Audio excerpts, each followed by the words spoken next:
The U7 Pro Outdoor is finally here. It's now available in the Ubiquiti store after a long wait for FCC approval. Let's check it out. Alright, so inside the box we have the U7 Pro Outdoor itself. We've got a cable gland, some screws, and then we've got different mounting options for either wall or pole mount. Oh, comes with a nice long Allen wrench here. And then we've got a pair of external antennas. We're going to talk about that in just a little bit. Okay. The U7 Pro Outdoor has an MSRP of $279 here in the US, and it features full Wi-Fi 7 capability. More on that in just a moment. On the bottom here, you've got a 2.5 gigabit Ethernet port powered by PoE+, and on top we've got a couple of RP-SMA connectors for the included optional external antennas. Now this is built for the outdoors. It's got IPX6 out of the box, or it can be IP67 if you use the included cable gland. Definitely recommended. Now this thing will mount to a wall or a pole, and it supports around 300 client devices. But what makes this a Pro Outdoor? Now when I said that it features full Wi-Fi 7 capability, what I mean is that the U7 Pro Outdoor includes a 6 gigahertz antenna.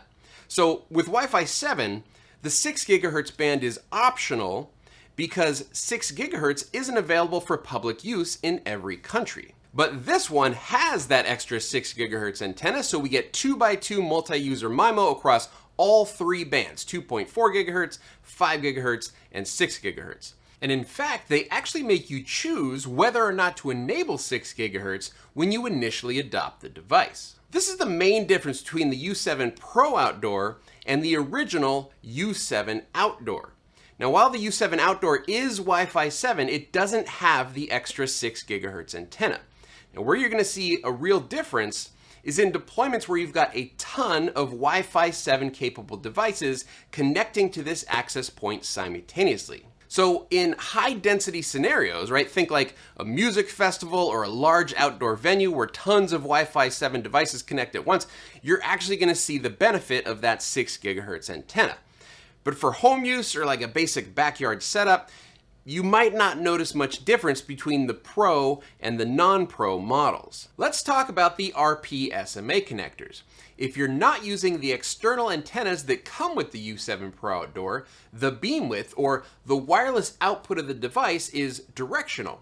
Now in the tech specs, it doesn't actually say what the beam width is per band, but it does come with this diagram that shows 90-degree directional beam width across all three bands. But regardless, when you put on the external antennas, it makes the U7 Pro Outdoor omnidirectional in both the 2.4 and 5 gigahertz band, but it leaves the 6 gigahertz band directional. So then why did they do this? Why isn't there also an option to make the 6 gigahertz band omnidirectional?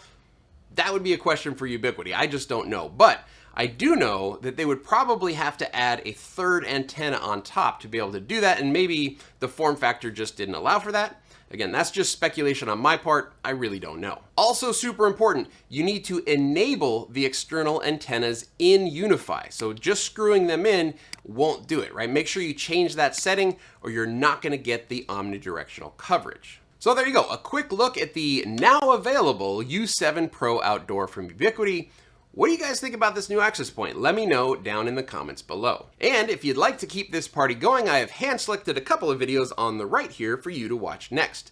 The top video is my recent look at the brand new unifi Switch Pro XG lineup, and the bottom video is our full tutorial on unifi 9's zone-based firewall.